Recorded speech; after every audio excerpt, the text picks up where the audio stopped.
Good afternoon guys! Ngayon guys, araw ng Birthday Sky. Friday. So ngayon, gagawa ako ng biko. Ibibiko to siya guys pagkatapos nitong luto na to. Parang masarap siya. Lutuin ko yung latik niya sa taas.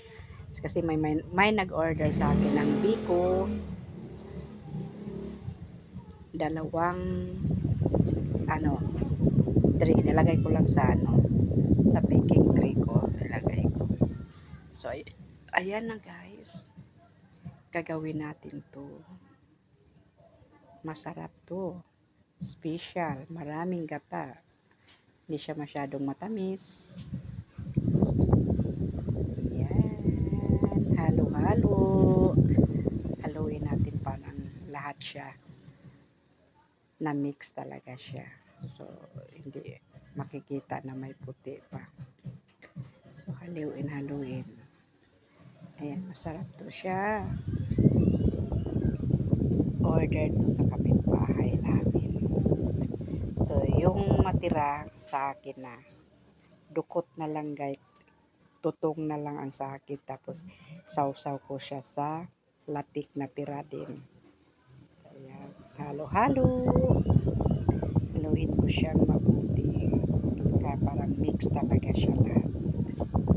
Parang takpan talaga siya lahat ng latik niya. At ngayon, ilalagay ko yan sa baking tray at ibibake ko siya. So, halo. Sige, halo lang, halo. Masarap siya.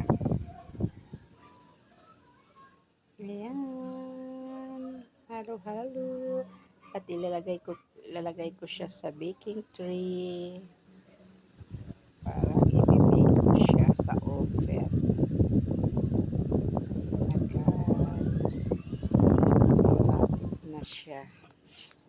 Malapit na siya matapos at ibibake ko na yan siya. Ilalagay ko sa baking tray.